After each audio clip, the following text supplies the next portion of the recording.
D'août, nous sommes mercredi, Sonia est là de l'ADEME. Yolana, bonjour. Yolana. 8h-11h, c'est que du bonheur.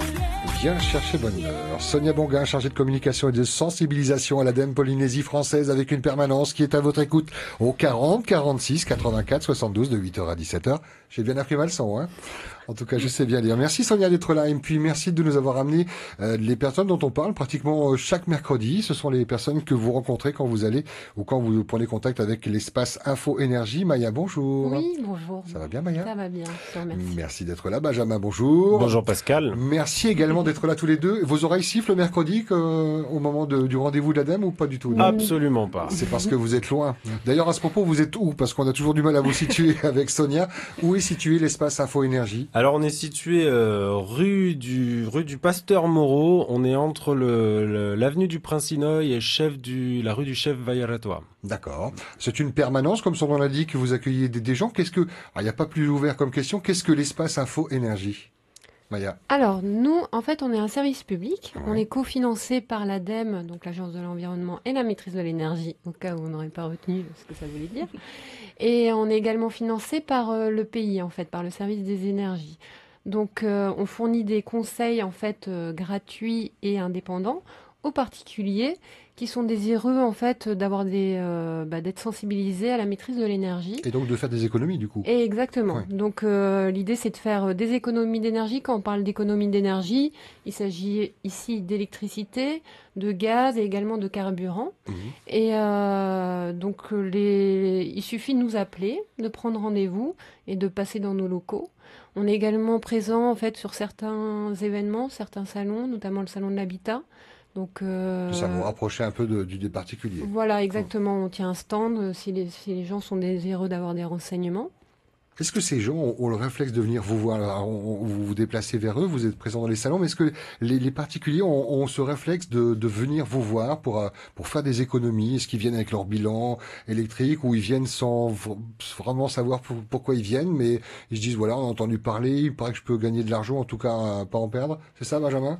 Alors c'est l'objectif des conseils qu'on a à donner, mais pour l'instant nous n'avons pas encore de grand flux de visiteurs dans nos locaux. Mais On l'explique comment? Ça vous l'expliquez, ça, ou pas? Donc il y a quand même du passage, hein, un petit peu, mais c'est vrai que en fait, on est une structure assez récente, on a à peu près 2 ans, donc on essaye le plus possible de se faire connaître, mais c'est vrai qu'il y a encore beaucoup de monde sur le territoire qui n'a pas connaissance de nos actions.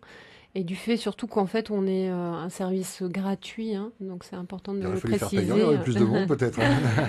Alors c'est gratuit, évidemment, ce sont des conseils que vous donnez. Est-ce que tous les cas sont bons à prendre? Est-ce que tout le monde peut faire des économies, même si à chez soi on a déjà fait des petits gestes de mettre des LED, tout ça, et on peut encore gratter et puis vous pouvez encore conseiller à ce niveau? Oui, bien sûr, on peut Ouais. toujours aller plus loin, hein. Donc au niveau, donc nous on fournit des conseils donc sur les éco-gestes, les petits gestes qu'on peut adopter au quotidien, que ça soit à la maison, au travail, puis également dans ces modes de déplacement. On a comme support en fait un petit guide qui s'appelle Maîtrisons l'énergie en faisant le plein d'économies. Donc dans ce petit guide, c'est un petit guide qu'on distribue gratuitement, où dedans sont répertoriés les principaux éco-gestes qu'on peut adopter. Adopté à la Polynésie ou c'est quelque chose qui a été fait? Exactement. Ouais, d'accord. Non, c'est vraiment un livret, un guide qui a été adapté au contexte polynésien. Il y a également en fait des calculs sur les économies financières qu'on peut faire par rapport au coût de l'électricité locale. Voilà, c'est un outil adapté localement. Et c'est un guide pratique qui est gratuit et mis à disposition, hein. Tout à Benjamin, fait. concrètement, on vient avec quoi comme document quand on vient vous voir? Est-ce qu'il faut venir avec forcément quelque chose, sa facture d'été, des éléments d'information vous permettant avant de donner les conseils, de faire un profil, de définir un profil, c'est ça? alors dans un premier temps, c'est vrai que de venir avec la facture d'électricité peut apporter une bonne information sur la consommation du client de la compagnie d'électricité. Dans le même temps, on pourra discuter avec le consommateur sur l'équipement qu'il a dans sa maison. Et on va pouvoir faire approximativement un bilan énergétique de ce qu'il consomme, de ses besoins en énergie, et réfléchir ensemble sur les niches d'économie d'énergie qui se trouvent dans son foyer. Et alors, il y a l'électricité, on parlait des ampoules à LED, mais pas seulement. Qu'est-ce qu'on peut faire comme économie dans un foyer? Dans un foyer, par exemple, la plus grande consommation d'électricité dans un foyer, c'est pas la lumière, c'est le froid. Donc au niveau des appareils de production de froid comme le frigo et le congélateur, les climatisations, on peut réaliser des actions qui vont permettre de réaliser des économies d'énergie. Un petit exemple, par exemple, 5 mm de givre dans son réfrigérateur, ça représente une surconsommation de 30% d'électricité de son réfrigérateur. Alors on peut de changer, de prendre un réfrigérateur AAA+++++, ou il y a ça aussi. D'enlever la glace régulièrement. Déjà, le premier geste, ça va être de dégivrer régulièrement. Hein, c'est vraiment important de le signaler. Puis après, s'il y a un projet de renouveler son réfrigérateur ou son congélateur, là, on peut s'orienter vers des équipements plus performants. Voilà, qui évite justement la formation du givre. Mais c'est vrai qu'il est bien de préciser que les premières économies d'énergie peuvent être réalisées sans investissement. C'est-à-dire qu'au départ, sans dépenser d'argent, on peut commencer à réaliser des économies comme en dégivrant son réfrigérateur, en dégivrant son congélateur. Ça coûte rien et ça permet déjà d'économiser de l'électricité. Donc déjà, c'est vraiment un premier... Et puis les réflexes dont on parle souvent avec Sonia, d'éteindre la lumière, d'éteindre la clim, si on a la chance d'avoir la climatisation à la maison. Régler une bonne température de consigne de clim, il n'est pas nécessaire d'avoir une température en dessous de 20 degrés, 24, c'est largement suffisant pour être dans un univers Et idéalement, on préconise 25 degrés. Voilà.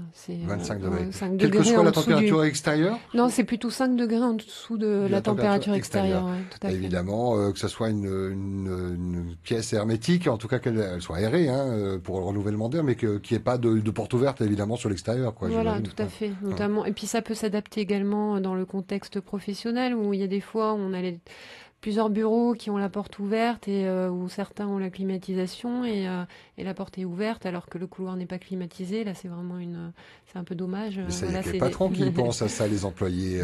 Voilà, c'est pas eux qui payent les factures. Ce sont des habitudes, de nouvelles habitudes qu'il faut avoir, c'est ça? Alors, ce n'est pas eux qui payent l'électricité. Tu fais bien de le souligner, mais par contre, l'action de chacun va avoir un impact sur l'environnement et l'environnement nous appartient à tous. Donc, il ne faut pas forcément penser que c'est que le patron qui paye l'électricité. On a parlé des particuliers. Est-ce que les professionnels viennent vous voir là-bas à l'espace Info Énergie pour avoir quelques conseils? Alors, c'est plutôt... En fait, on est sollicité pour sensibiliser les personnels des entreprises. Donc on est en train justement Voilà, exactement. Là, prochainement, on va intervenir auprès de chez Total, parce que aussi ont des locaux et il faut comme bien que... il y a besoin de trouver des niches. Donc, ils sont désireux de réaliser des économies d'électricité. Et ça, ce déplacement est gratuit quand vous vous déplacez comme ça en entreprise? Voilà. Donc, on intervient auprès des associations, auprès donc des personnels d'entreprise, auprès des agents communaux. Des écoles pour toucher les plus jeunes. Exactement. Oui. On intervient également dans les établissements scolaires, auprès des différents niveaux scolaires. Et là, c'est à la demande en fait des établissements ou des professeurs.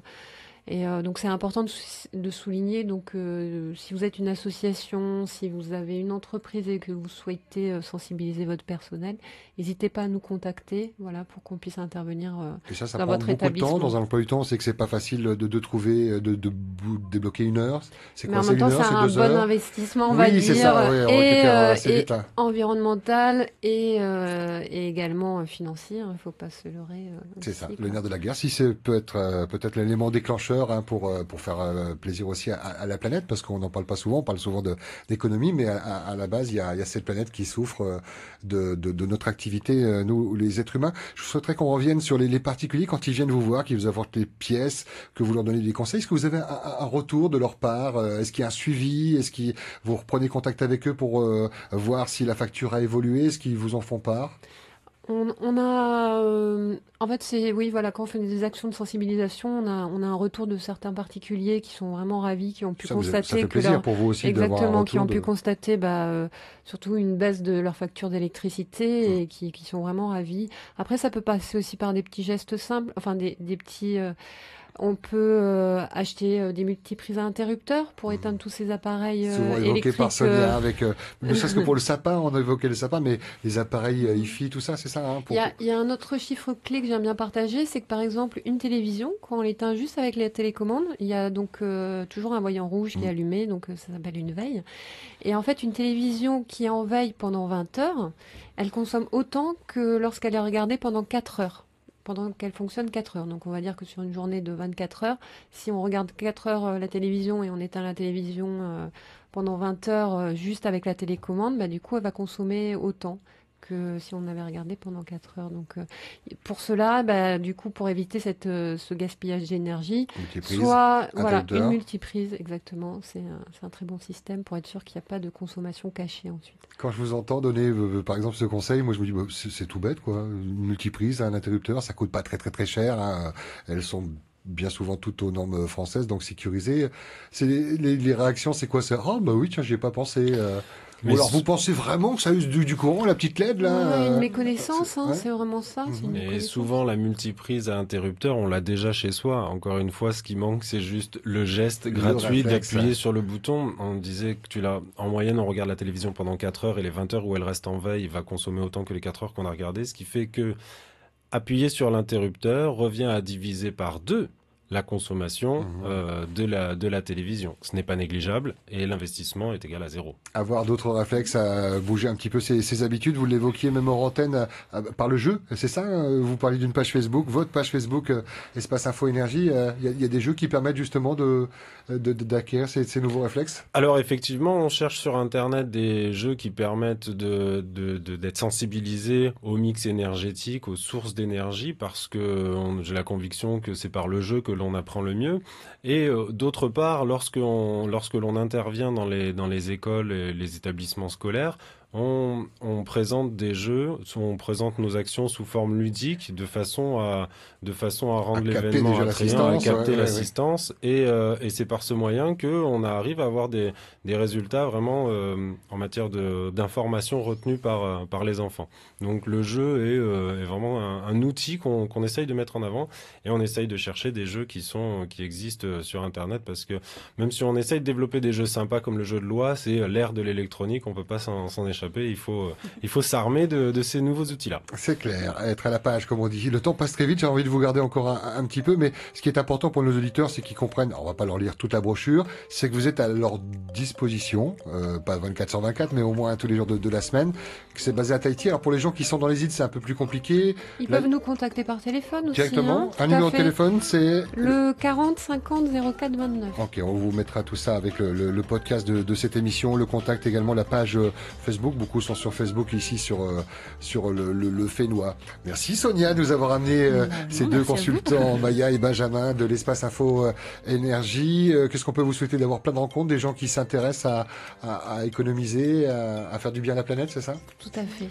Vous parlez un peu tahitien là-bas? Si on vous appelle et que ça propose un peu Tahiti, on peut accueillir ou être compris, ça va? Difficile. On s'adapte. Après, on arrive toujours à trouver un moyen de. Et puis quand on veut faire des économies, voilà, on fait un petit effort. Merci à tous les deux. Je vais vous laisser le mot de la fin avant de laisser Sonia Bonga conclure. Maya, bonjour. Alors, moi, ça serait pas un mot de la fin, mais ça serait juste un complément d'information. On sensibilise également sur l'éco-construction. Comment construire une maison qui est agréable à vivre et économe en énergie, donc adaptée au climat local. Un peu plus cher quand même ou pas, non?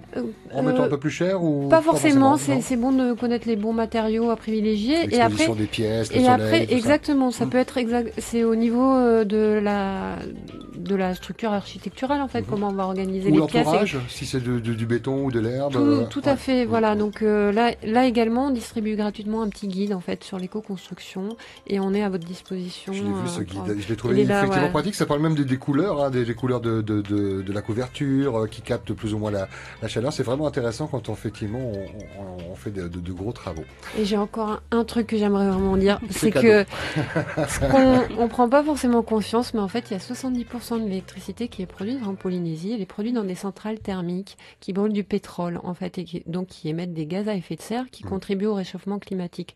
On fait pas forcément l'association entre pétrole et électricité et c'est important vraiment de le souligner. Ah ben voilà. C'est fait pour faire du bien à notre planète. Le message est passé. Benjamin? J'ai rien de plus à ajouter, mais Myriam, Maya a tout dit.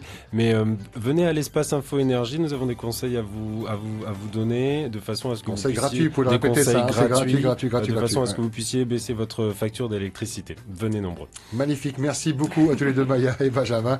Quelle pression est là, Merci. Sonia. Sonia, mot de la fin. Tout est super. Je pense qu'ils ont tout dit là. Ouais, non, c'est une bonne équipe. Vous vous êtes amenés à vous rencontrer souvent Bien sûr, oui, oui, régulièrement. c'est notre partenaire. D'accord. Notre L'antenne est financeur. ouverte à l'ADEME le mercredi. Si vous avez besoin de communiquer ou de parler d'un sujet bien précis, on peut parler de On la reviendra. maison, vous revenez avec grand plaisir, Mhm. en fonction de votre emploi du temps à tous les deux, voire tous les trois. Merci beaucoup à l'ADEME. Rendez-vous sur le www.polynesiepremière.fr pour revoir et écouter cette émission.